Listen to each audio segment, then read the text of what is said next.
The future. We have the most brilliant standing behind me that were big into the world of nuclear, like MIT, but they've advanced somewhat since those days, I think. I hope. We're celebrating a historic milestone for civilian nuclear energy and the incredible renaissance of nuclear power in America. I want to thank Secretary of Energy, Secretary of the Renaissance of Nuclear Power in America. I want to thank Secretary of Energy, Secretary of the fantastic, two incredible people, Director of the Office of Science and Technology Policy, Michael Kretz, Director of the National Energy Dominance Council, Jared Agent, U.S. Chief Technology Officer, Ethan Klein, and Director of Idaho National Laboratory, John Wagner. Thank you very much for being here, everybody. Big day. I also recognize and congratulate CEO Jordan Bramble, CEO of Valar Atomics, Isaiah Taylor, CEO of Deployable, not Deplorable. Remember Hillary? Deplorable. Hopefully your company's going to work out a little bit. Thank you, sir. Good luck. Deployable Energy, Bobby Gallagher, and CEO of Allo Atomics, Matt Lozak. Thank you all for being with us. Last year I signed 4 historic executive orders to reignite a wave of progress in America's nuclear power production and promote this abundant, affordable, unlimited supply of energy for the American people. As part of this effort, I directed Secretary of Energy Chris Wright to establish a pilot program for advanced reactors and see at least 3 cutting-edge reactors started up safely by the 4th of July. And what we've done has been pretty much of a miracle. Most believe the goal was impossible, but I'm delighted to say that 4 companies succeeded in meeting that deadline for the greatest in the world at this subject. So these are the first new privately funded advanced reactors to turn on the United States in over 4 decades, and making sure that these groundbreaking designs were safe to build and test so quickly was a challenge that required a historic partnership between these innovative companies and our administration. We have brilliant nuclear people. We have a lot of brilliant people, but we have brilliant nuclear people on our staff. In the past, it often took 6 years or more to approve a reactor design, if they were ever approved at all. Most of them didn't get approved, and maybe rightfully so. But now America is building again, America is dreaming again, and we're leading the world and pioneering the next generation of nuclear power. There's nobody even close. We've taken a lead over the last 2 years that has been, I hope, insurmountable. We'll see. But let me ask Director of the Office of Science and Technology Policy, Michael Kretz, who's been absolutely fantastic in the administration, to say a few words, followed by a few of the people. Let's see, Chris Wright will go, and Jordan Bramble, and Isaiah Taylor, then Bobby Gallagher, and Matt Lozak. And if you could, don't spend too much time. That's a lot of people. But go ahead, and do you want to start it off, Chris, please? Wait, we have Michael Kratzios first. Sure. Go ahead, Michael. Mr. President, you signed 4 executive orders last year, and you set one of the most ambitious goals in civil nuclear history to essentially have 3 reactors go critical by the 4th of July. This is an accomplishment that many thought would not be possible. The last time that a privately funded new reactor design went critical was in 1974, so it was over 50 years ago. And we were able to achieve that and surpass it by having 4, and these are the great 4 American companies that got it done. That's great.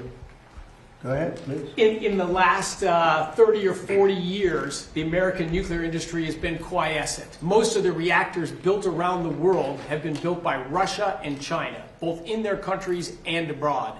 President Trump said enough of that. America is going to be back as the leader in the nuclear space, in large reactors and in next generation small reactors. He set a bold goal. It's been exceeded, and I'm incredibly proud to be standing here with these fabulous entrepreneurs next to me.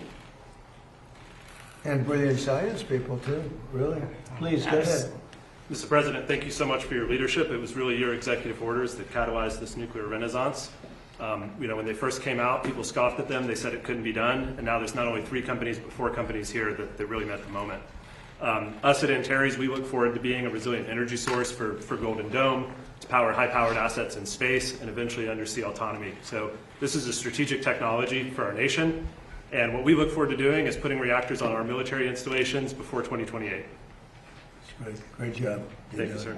Okay, please, go ahead. And Mr. President, thank you so much for your leadership in this moment. I think that the United States has been a leader in nuclear energy since the very beginning. We were the first ever to turn on an advanced reactor in the world. We were also the first to turn on any type of nuclear reactor in the world.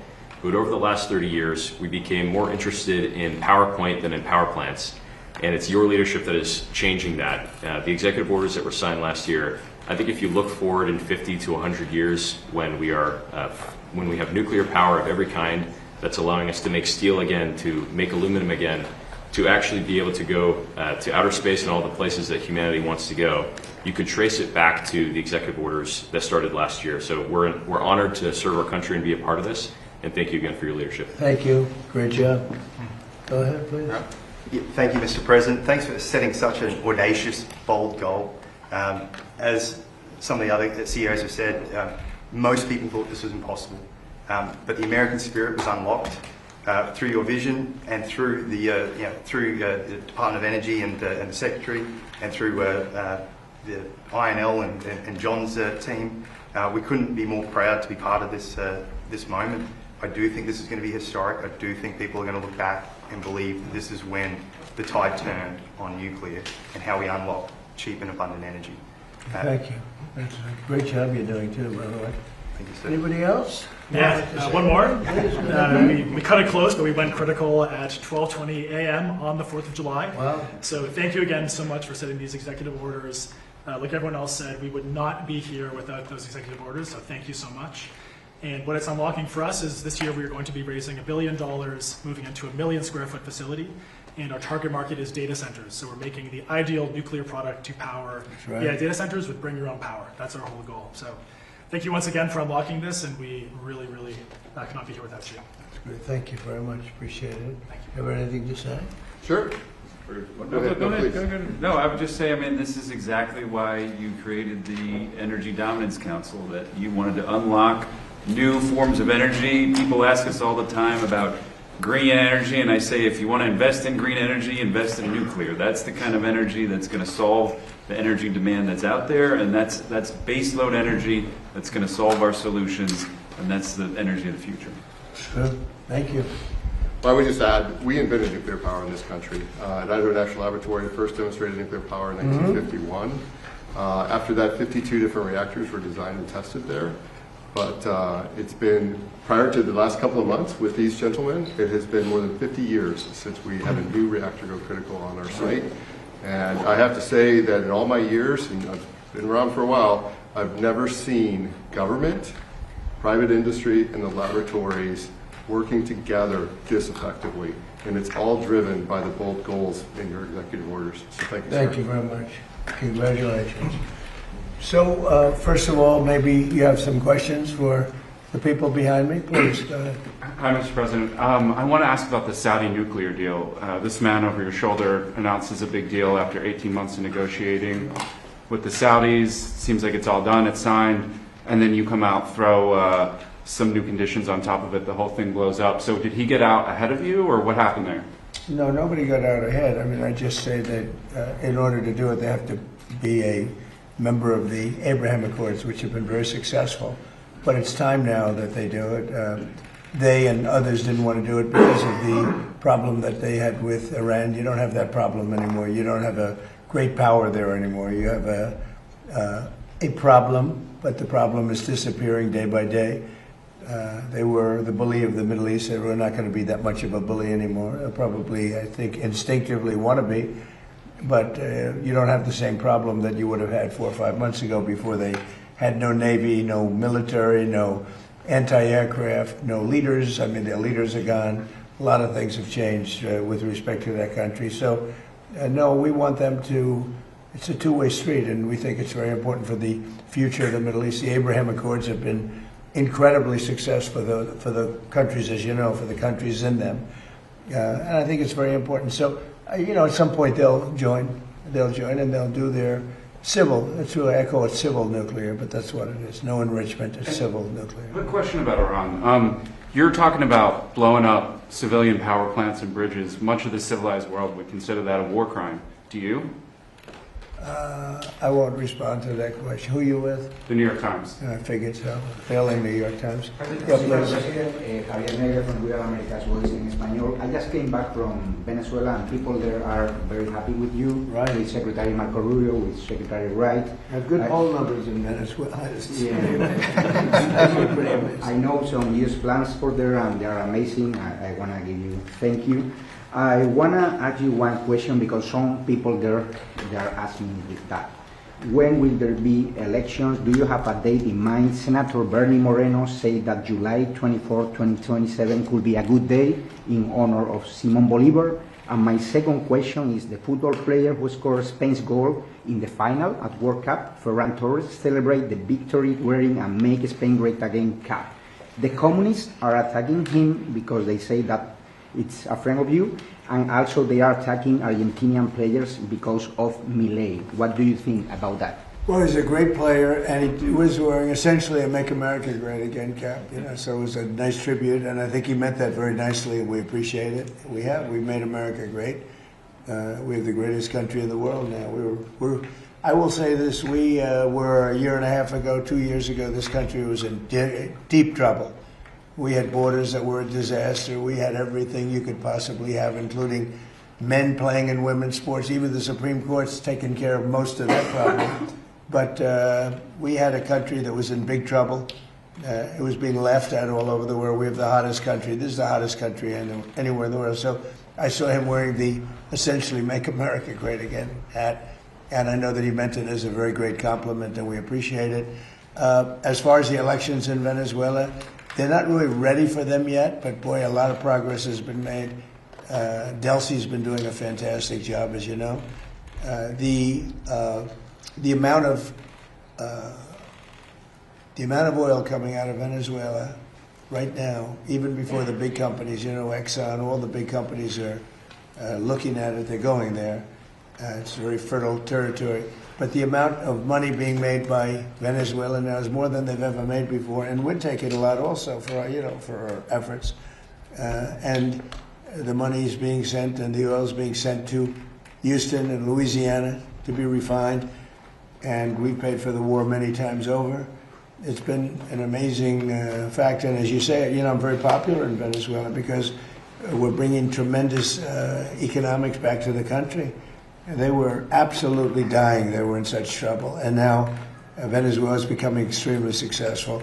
They're taking in billions of dollars, selling millions and millions of barrels of oil, and we're getting some, and they're getting some, and everybody's making a lot. And it was dead before we got there. So it's been an incredible relationship. They're not ready yet for the elections, but at some point they will be, and we're going to be standing right on top of it. And say hello. I've known them for a long time. I've known that country, and I own the Miss Universe pageant, and Miss Venezuela always did very well in that pageant.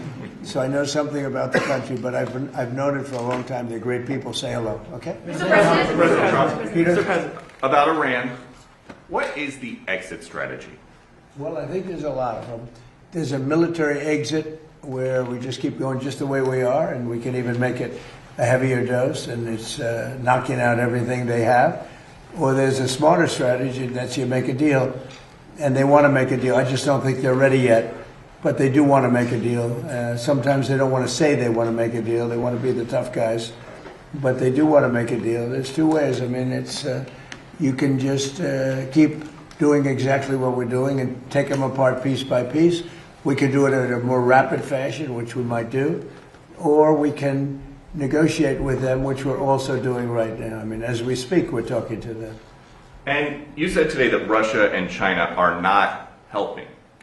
Earlier this week, the War Secretary Hegseth said that they are enabling.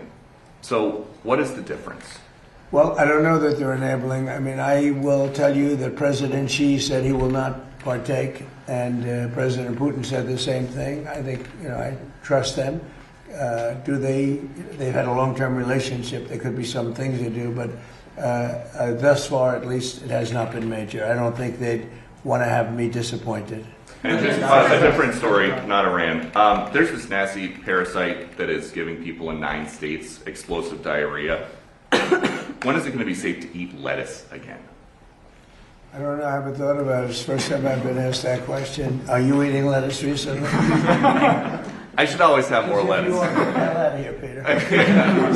No, it's a very interesting question from you. I didn't think you'd ask that kind of a question. Nobody wants to ask that question, but it's exciting. There's this food coming in, I guess, from Mexico. It's tainted. It's making a lot of people sick. That is the CDC's terminology. I think what we're going to do is we're going to put a major tariff on Mexico because of the lettuce, and we're going to put a big tariff on Canada because of the smoke. All right? We'll get a combo. Which would you have, the lettuce or the smoke? I think I'll take the smoked. Yeah, the smoke wrecked my daughter's swim meet. Well, it's closed up a lot of countries. I've told Canada they have to do something about it. You know, we've never had this problem. All of a sudden, we have this problem with Canada. So we'll have to talk to them about that. Mr. President, follow up on Iran. Thank you, sir. Follow up on Iran. Have you made a decision about the major strikes that you were referring to? Okay. Should we expect to see major strikes? Look, we're talking to them right now. I think they're getting more and more serious as the days go by, for maybe the obvious reason. But we are talking to them right now. Look, there are 2 ways. I consider that the smarter way, but the other is probably the easier way, doing what we're doing. And we can take that to a much higher level if we want to. You know, we're prepared to do that, as you know. We're locked and loaded. We're locked and loaded and ready to go, but we're talking to them. So I think while we're talking, we'll see what comes of it. And when you say, just a I believe, Jeff, they're very serious. Okay. They should be. And when you say that you're talking, is it Mr. Kushner or Mr. Witkoff, or who's involved in those talks? Sort of everybody. JD and Marco and a lot of people are talking to. A lot of people to talk to. It's a big deal. But really, when you get right down to it, it's not very complex. They cannot have a nuclear weapon. You know, very, very simple actually, but it's a big deal. They cannot have a nuclear weapon. If they have even a thought of a nuclear weapon, we will just continue to go at much higher levels. But we are talking right now, and we'll see what comes of it. I'm not, you know, despite what everyone says about the election, I'm not in a hurry. I'm not in a hurry. We have to do it right. Elections take care of themselves. When you know, when I went into Venezuela, everybody was against it. Oh, what are you doing going into Venezuela? And then 2 days later, they said, wow, that's fantastic. A lot of people are saying that with Iran already, because it would take them 25 years to rebuild already from what they have. And again, as you know, no Navy, no Air Force, no anti-aircraft, no radar, no nothing. And we, as you know, we just reinstituted the I guess you could go, I call it the iron wall on the water. Nothing gets through. Nothing. Blockade. Nothing gets through. And they sort of have to make a deal. But we are talking to them. I think they're being serious. I think they are being by far the most serious that we've seen them. But that doesn't mean we get there. We'll see what happens. But I always prefer that alternative. Mr. President, I have an energy question. So, Burnham, you might be able to help with this. So you have criticized windmills for quite a long time. They're very ugly. They tend to use more energy than they actually produce. That's true. A lot of people done your homework. A lot of people in Middle America, they are just so tired of seeing them continue to go up on farmland and stuff like that. Is there any way to? Is our federal government still funding in any way putting these up? We have. I can speak for Doug, and then I'm going to let Doug speak because he knows and the subject. I really do know that subject well. We have not approved anything having to do with windmills. They are horrible. They are unsightly. They ruin housing values of people. If you're looking at a windmill or hearing a windmill because they're noisy, you know, they kill all the birds. They kill all the eagles. You know, you shoot an eagle, you go to jail for 2 years. If you kill an eagle with a windmill, you don't go to jail, and they have hundreds of them laying on the ground. You know, it's terrible. And they're very expensive energy. And they're all made in China, but China has very few windmills. You know, they have They're made in China, but China doesn't use them for the most part. China actually uses coal, oil and gas. They use nuclear, by the way. They're getting very big in nuclear, I want to tell you, this little group. But they don't use wind. Wind is inconsistent, it's unattractive, it's very expensive. It's probably the most expensive form of energy, so I've been talking about it. We essentially, unless there's a trick reason, we will have hopefully no wind farms approved. We're doing more than anybody ever in history having to do with energy, but I've restricted wind farms, windmills. Take a look at Palm Springs, California, where they have a wind farm. As you enter beautiful Palm Springs, California, it looks like a junkyard.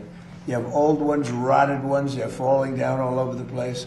They don't want to bury them because they say the fiber that the blades are made out of should not go in the ground because it's going to poison the ground. Now, I don't know if that's true or not, but if it's not going to go in the ground, what do you do with it? Put it up in the air? Yeah, so, good. I see you're not a fan of windmills. No, I'm not a fan of windmills, Then Mr. you happen to President. be I'm very very smart. passionate about this. Doug, do you want to speak about that for a Well, second? no, but I would say, yes, President Trump has wisely understood that wind was unreliable, intermittent, dependent on the weather, only existed particularly offshore because of massive subsidies.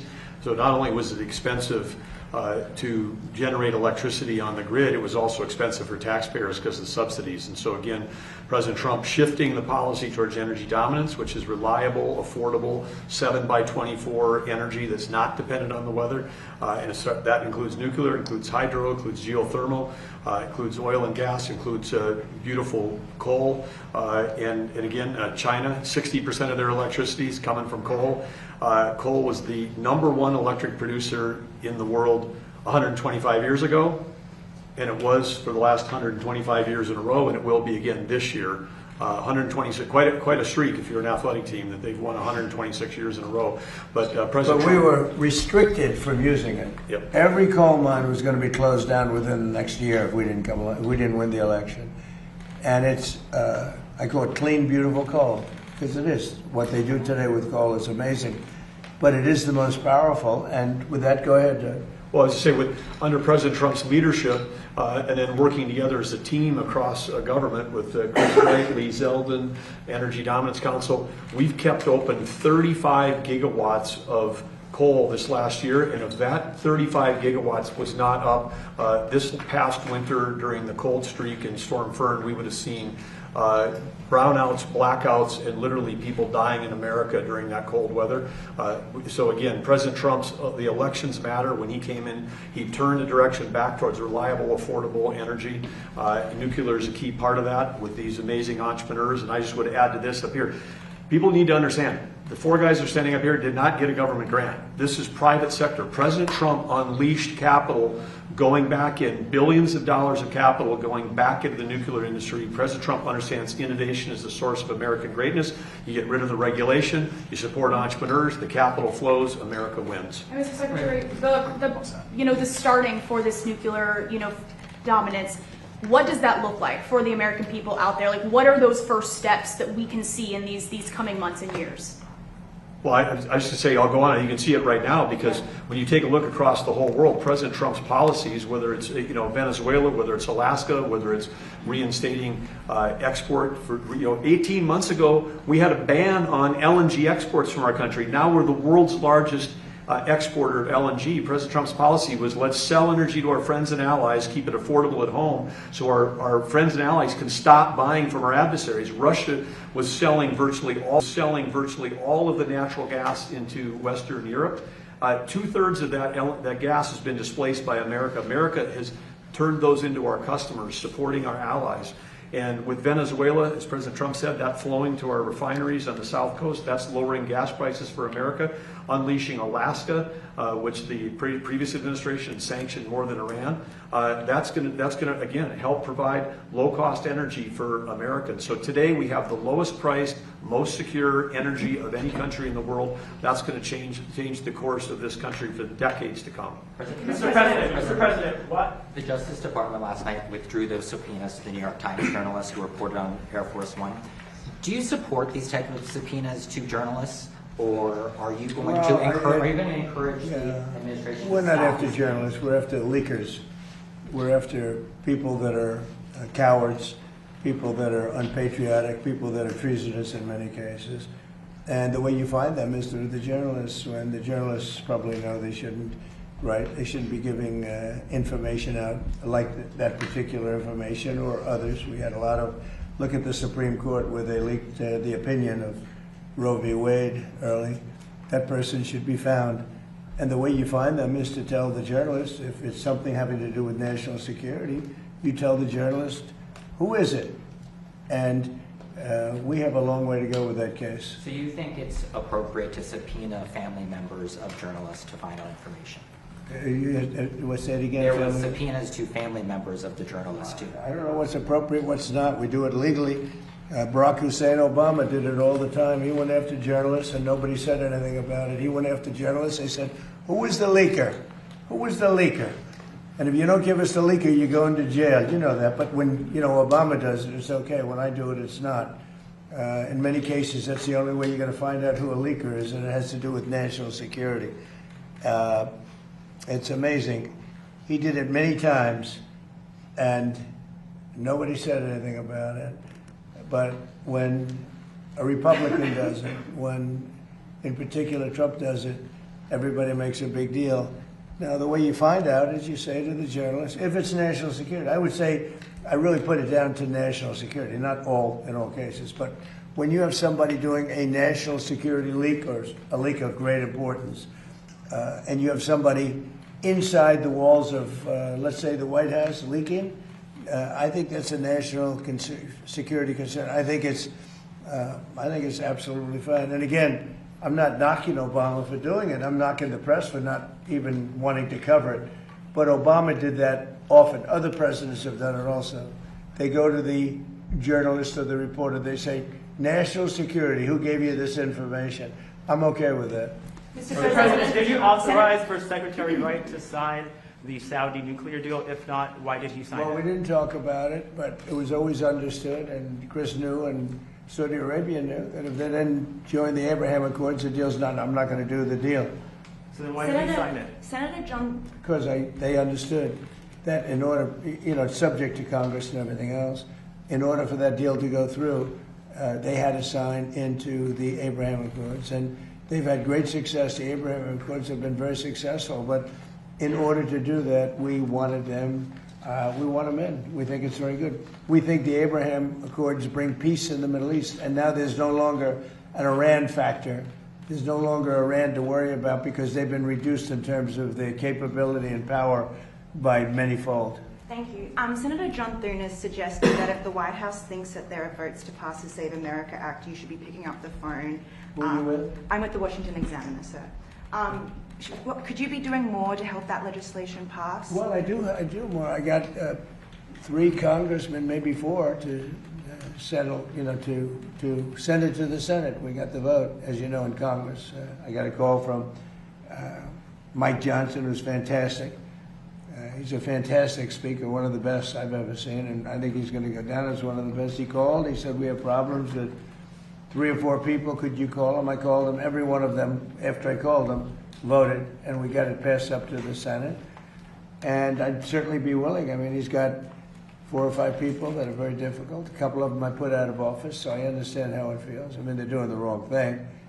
Look, who cannot approve voter ID? Who cannot approve proof of citizenship? Who cannot approve funding military when you're winning a war, and what are you supposed to do, stop fighting? We're winning a war by a lot. We're talking to them right now. They're willing to do things that they would have never done. Other presidents should have done this a long time ago. They say 47, but now it's actually 50 years. We've been saying 47 for 3 years. So it's 50 years. For 50 years, they should have done it. But who wouldn't approve voter ID? And that's photo ID. Who wouldn't approve proof of citizenship? And the Democrats don't want it because they cheat. But no Republican should put us in a position where they don't approve something like that. Yeah, please. And then earlier today, you reposted Lara Loomer's interview with President Zelensky, What do you make of growing MAGA support for the war in Iran, or war in Ukraine, sorry? Well, I think they support what I support. You know, we just had a complete win in Arizona. The young gentleman who's Harry Enton, I believe his name is, the pollster, said Trump's 100% favorable. He gets everybody he endorses wins, which is pretty much true. Everyone I endorse, just about, wins.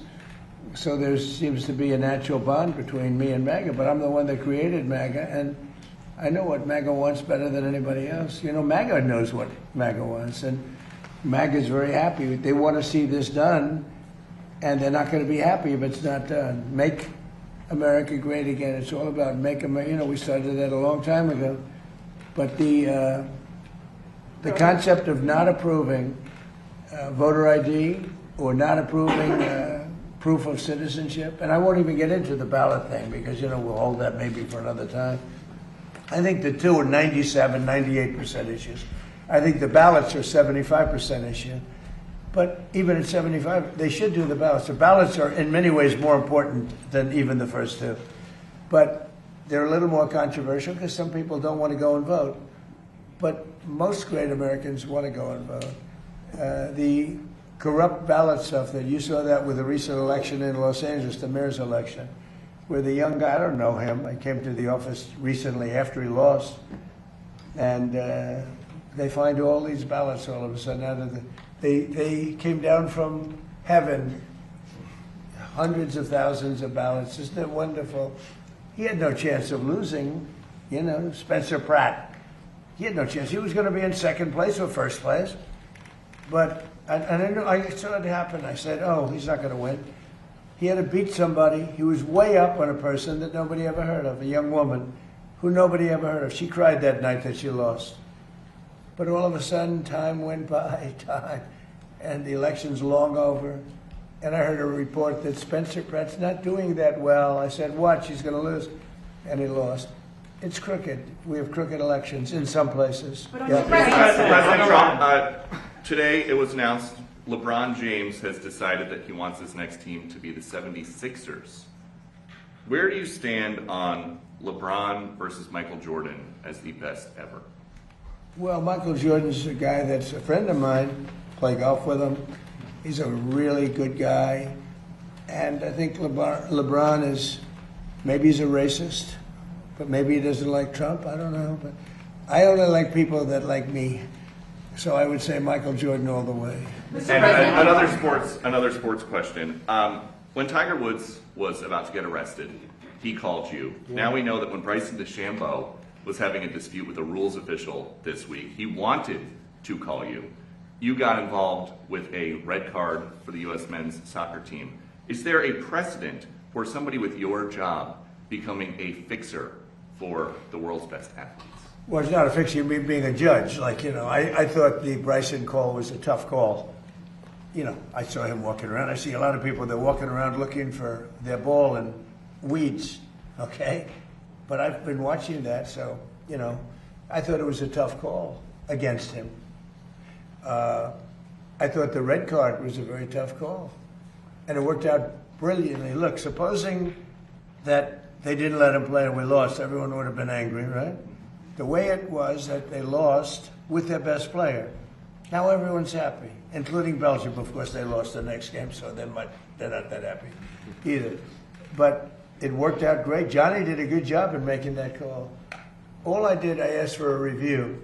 I thought that call was not a good call. Mr. President, your administration announced new tariffs today, and you did a post earlier also about a probe against the EU. Are you confident that the new tariffs and any tariffs that may come from this probe will withstand legal scrutiny? Well, these tariffs have been up for a long time. They've been approved for years, thousands of cases they've been approved. Of course, with me, you know, it's different. I go up, I don't get treated fairly, but I've lived with it. And here we are in the Oval Office. I guess I somehow figured it out. But no, we put the tariffs on. They're very standard tariffs. The other way was easier. I thought the decision by the Supreme Court was not a good one. But we have many forms of tariffs and all we did is go to B, follow the line B. Now B is something that's been used many, many times for years and very standard. And we've used that, and we're taking in billions of dollars. And because of tariffs, largely, I think the election, November 5th, but largely because of tariffs, we have $19.2 trillion being invested in our country. And without tariffs, we wouldn't, would be in big trouble. Think of it, so the sleepy Joe Biden administration has less than $1 trillion being invested, much less for 4 years. We have $19.2 trillion for 1 year. There's never been anything like it in history. That's because of tariffs. So the Supreme Court said, please do it a different way. You have other ways to do it, and we did that. Last month, you said Iran. You told child labor was one of the things that USTR cited as a reason. Well, it seems to be that that's what they decided. They go all over the world and they look and they examine and they see and they see. And child labor was one of the things that one of the reasons, and they had a big problem with that. Yeah. You told Axios that you were considering a quote massive attack on Iran. What is the tipping point for you to make the decision? Well, I can't tell you that. Right now we're talking to them, so maybe there won't be a tipping point, and maybe there will. And we're ready to go. Look, we're locked and loaded. We're ready to go, but we're talking to them, so maybe there will be, maybe there won't be a tipping point. But at what point with Iran do you think they're going to cry uncle and actually come to the table? Well, maybe they will cry uncle, or maybe they'll just give up, or maybe they'll just go into a cave and hide. They have caves very deep in the ground, and they can hide. They get shaken up pretty good, but they can hide. But we've taken out their first level of leadership. We've then taken out their second level of leadership. We've taken out some of the third level, and we're negotiating with the rest. And we'll see how it all works. And right now, we are talking to them seriously. But I've talked to them before, and they don't seem to be able to get there. Maybe now they will. But look. If I thought they were anywhere near getting a nuclear weapon, if I wasn't elected, Israel would, in my opinion, not be around anymore. They would have been hit by a nuclear weapon. And that includes right at the beginning with Barack Hussein Obama's nuclear deal that was so bad with Iran. That was a road to a nuclear weapon. And maybe even more so, the B-2 bombers. If that plane right there, that beautiful plane, the wing, it carries the largest bombs in the world. If that bomb didn't go over their 17-hour flight, and it hit every one of those bombs, hit their target, and the target was an air shaft at 2 o'clock in the morning. It's hard to believe, right? Going at very tremendous speeds. Every one of them hit and blew it to hell. If that didn't happen, they would have had a nuclear weapon, and there would be no Israel. If I wasn't here, if I wasn't president, there would be no Israel, and there probably would be no Middle East. And you saw that when they shockingly started shooting at everybody all over the Middle East. If they had a nuclear weapon, they would have used that. There might not be a Middle East as we know it today, but there definitely, in my opinion, there would not have been an Israel. Thank you very much, everybody. Thank you. Thank you. Thank you, Press. Thank you, Press. Thank you, Press. Thank you. Thanks for all the questions. Thank you.